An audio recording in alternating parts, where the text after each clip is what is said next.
Welcome back to the Breakdown. Today is Wednesday, November 15th.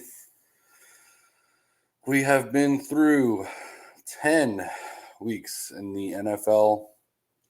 Let's get right into the news. It came out today that Deshaun Watson is out for the remaining of the year. He's getting surgery on his shoulder, and Dorian Thompson-Robinson is expected to start.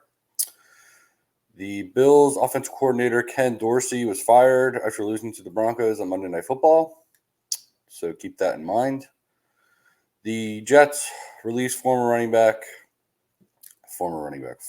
fourth-round pick Michael Carter, the running back, because there are two Michael Carters on the Jets, but they released the running back. Aaron Rodgers stated that his goal is to be back by mid-December. Devin Achan has been designated to return from IR. And Justin Fields is expected to be playing Week 11. So if you have him in your fantasy football teams, you can start him. That's all I have for the news. I did not edit this. Whoops.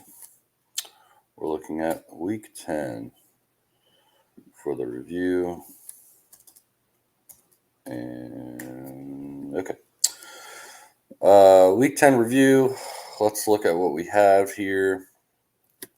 The Bears beat the Panthers on a really boring Thursday night football game. Horrible. It was just not a good game, in my opinion. The Colts beat the Patriots in Germany. I didn't wake up for that game. I don't think a lot of people did, because that was not a game I don't think a lot of people wanted to watch. The Texans, they're hot. Found a way to win late in the fourth quarter and beat the Bengals. The Texans are now in a wild card position, which is kind of crazy to think about. And the Bengals are not even in the playoffs right now. Neither are the Bills. So it's just a really interesting season so far. The Steelers got an interception late to beat the Packers. The Buccaneers played very well against the Titans. Titans aren't really looking so hot right now. That defense is just not great. The Browns came back to win to beat the Ravens by 2 with a field goal by Dustin Hopkins at the very end. Man, I want to say it was in the second half of that game. The Ravens were up by 11 points, and it's fourth down. It's 4th and 2, and I'm sitting there. I'm like, you're up by 11. Why aren't you kicking the field goal? You have Justin Tucker. He's going to make it. Why not extend the lead and have a 2-possession game? Like, yes, you already have a 2-possession game, but it's a 2-touchdown game. Anyway, John Harbaugh decided to go for it, and they did not get it on that 4th down conversion.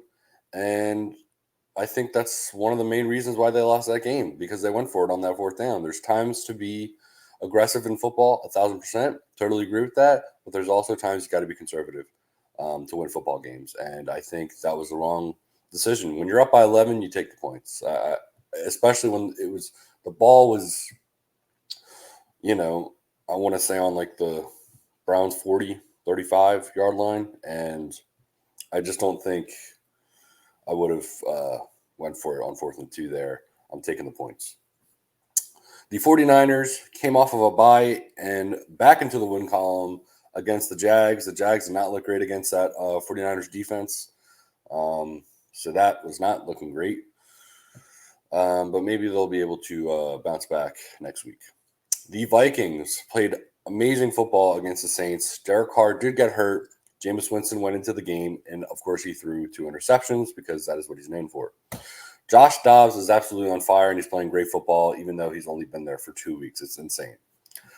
Kyler Murray is back after being hurt since last year. The Cardinals found a way to beat the Falcons in a close one. So Kyler Murray is back. It's good to see him back. The Lions had an absolute shootout against the Chargers and were able to come out on top, 41-38. The Lions have an easy cake schedule. I'm pretty sure they're the second seed as of right now in the NFC, so they're playing great football, and they have a cake schedule. So we'll see where they come out after the regular season. The Cowboys absolutely embarrassed the Giants yet again, 49-17. So there's that. The Seattle Seahawks were able to make a last-minute field goal to beat the Commanders. The Raiders rallied at halftime to beat the Jets on Sunday Night Football, another game that I did watch, and I don't know why I did. I wasn't really paying attention much. There was not a lot of action, but the Raiders found a way to win, which was cool. The game that was actually really was surprisingly good. The Broncos missed the field goal with seconds left. Penalty on the field. 12 men on defense on the field goal. Re-kick, and what happens? Will Lusk kicks it, and it's good. The Broncos win on Monday Night Football. Crazy game. Bill should have won that game. They fell short. All right, that's enough of that. Instead of doing my fantasy football team review, I'm going to do a different little segment here and show my DFS lineup of the week. If you're not in DFS, try it out. You can do it for free, and you can win some money. I've won a couple bucks here and there throughout the season, and it's fun to do. So here we go. For the quarterback position, I'm going with Tua Tagovailoa. This is all on DraftKings, by the way, to keep you all on the same page. Tua is 7,700 on DraftKings. My two running backs are Darrell Henderson for $5K and Jalen Warren for 5,100. My three wide receivers are Tyreek Hill, so I have the stack with Tua for 9,300, Deebo Samuel for 6,300, and DJ Moore for 5,600. Justin Fields back, so I'm assuming that DJ Moore is going to be able to get some more targets this week. My tight end is Luke Musgrave for 3,600. My flex is Elijah Moore for 3,500. I think that's a really cheap, great deal there, especially since Deshaun Watson is out for the remainder of the season. I think Dorian Thompson-Robinson will be able to give Elijah Moore more targets. So I'm going with Elijah Moore. And for my defense, I have the Browns defense for 3,700. I have 200 remaining on that lineup, but I just feel like it's a decent lineup with great opportunity. And the Browns defense is playing great football right now. Yes, they are allowing points, but they're blocking field goals. They're getting interceptions. They're, wreaking havoc on offenses right now. So I'm going with the Browns. All right, that was the first ever DFS lineup of the week. Let's go on to the predictions for this current week coming up. Week 11. If you are the Patriots, Saints, Falcons, or the Colts, congratulations. You don't have to worry about anything this week because your team is not playing. Your team is on a bye, so you can have a stress-free week of football.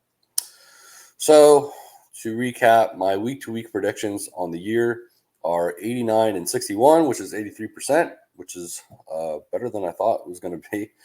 And my off-season record, I picked every single game of the regular season this past summer. They're currently 87 and 63, so we're 2 games apart, which is 79.1%. So, yeah, it's good to see that I'm doing something right. All right, so this week we have an actually, I'm going to say, pretty decent primetime games this week, which is good to see. Coming up tomorrow night, Thursday Night Football, the Bengals in Baltimore against the Ravens. It is a rivalry game. The Ravens did beat the Bengals. I believe it was week 2, and it was by very little. The Bengals weren't in rhythm just yet. They weren't playing that is great football. Yes, I know they just lost the Bengals to Who did they lose to? Let's see. I don't remember. The Texans. That's right. They lost to the Texans, and the Ravens just lost to the Browns. Right. So this is going to be a great game. I think the Bengals are going to be able to win this game by 3. That's my guess. So I'm going with the Bengals. A lot of I've noticed that there's a lot of divisional games this week, which makes it a great week. Keep that in mind. So that's one divisional game. Now we have the Steelers in Cleveland against the Browns. I'm going with the Browns in that game because I think because the Steelers beat them last time in Pittsburgh. I'm going with the Browns because it's a divisional game and they always play tough against each other. That's what divisional games are, and I think they normally tend to split. So I'm going with the Browns there. Third divisional game, the Bears against the Lions in Detroit. I'm going with the Lions there. That one's, I feel like, pretty easy to predict. This one isn't a divisional game, but it's the Chargers in Green Bay against the Packers. I'm going to go with the Chargers there because I don't think the Packers are just playing that great of football. I don't think Jordan Love's playing that great of football. But I think the Chargers have a great defense. So, they don't have on paper, yes, their passing defense isn't that great, but I think their rushing defense is decent. The Raiders are in Miami against the Dolphins. I'm going with Miami. They were just off of a bye. I think they'll be prepared enough for the Raiders. Fourth divisional game, the Giants at the Washington Commanders. I'm going with Washington. The Giants look horrible. DeVito's not that great, in my opinion, so far. That team is just a mess. It's just horrible. That offensive line's terrible. I'm going with Commanders. The Dallas Cowboys are in Carolina against the Panthers. I'm going with Dallas. The Titans. Is this the fifth divisional game? Jeez. The Titans are in Jacksonville against the Jags. I'm going to go with the Jags here. They just got embarrassed, to the 49ers. Titans aren't that great of a defense right now. I think they'll bounce back and beat the Titans. The Arizona Cardinals are playing the Houston Texans in Houston. I'm going to go with Houston in that game. I think CJ Stroud is hot. The team's hot. I'm going to go with them to beat the Cardinals. The Tampa Bay Buccaneers are in San Francisco against the 49ers. I'm going to go with the Niners. It'll probably be a closer game than we think, but I think the Niners will overcome the Tampa Bay defense. Sixth divisional game. Jeez. Oh my gosh, there's so many. The Jets play the Buffalo Bills in Buffalo. If you all remember, like we all do, the Jets played the Buffalo Bills on Monday Night Football, Week 1, 4 plays in. Aaron Rodgers tears his Achilles. The Jets go on to win that game. And I think that the Bills will win this game. They just got kind of embarrassed. They had a really ugly brutal loss against the Broncos on Monday Night Football. So I think they're going to beat the Jets at home. I'm taking the Bills. The seventh divisional game, the Seattle Seahawks in Los Angeles against the Rams. This one will be close. Will not be surprised of who wins this game for sure. I think I'm going to go with Seattle here because I don't think Matthew Stafford's in the best shape. I'm not quite sure if he's even playing in this game yet. Even if he does, I just think Seattle's going to find a way to win. I think that's it for 7 divisional games in Week 11. That's phenomenal. Sunday Night Football, we have the Minnesota Vikings, red hot Minnesota Vikings, may I add, in Denver against the Broncos. that's going to be it's going to be a great game. Denver is playing better football. They're starting to figure it all out on offense, and Minnesota's offense is just going crazy too. So it's going to be a great game. I'm going to go with the Vikings because I just think that Josh Dobbs is hot right now, and when you're hot, it's not easy to get cooled down. But who knows? I think it'll be a close game. Will not be surprised if the Broncos find a way to win it. But I feel like with the way Josh Dobbs is playing right now, they're going to find a way to win. On Monday Night Football, it is the Super Bowl rematch. My Philadelphia Eagles in Kansas City against the Chiefs. It's going to be a great game. It'll probably be close. But I'm going to go with my Eagles because I think that after losing that Super Bowl, this is what Jalen Hurts and that team has been looking forward to. And I just don't see how he's going to lose to them again after that brutal of a loss. So I'm going with the Eagles. It'll be a great game. If they find a way to win, it'll be great. If they lose, back to the drawing board. But it'll be a great game. I'm really excited for that game. All right, that's going to end it. We'll end it with the quote of the day. Today's quote of the day is, "It's kind of fun to do the impossible." Walt Disney. Thank you so much for listening to today's podcast. It is the 30th episode, which is pretty cool. I started this podcast because I just graduated college in May. I've still been trying to find a job in sports because it's what I love. It's my passion. Football is my passion, especially, and it's what I love to do. Thank you so much for listening to this podcast. Please leave a review. Please like, subscribe. Leave a comment. Tell me what you think I should be doing. If you want me to do anything else to your liking. Thank you so much, and have a great day.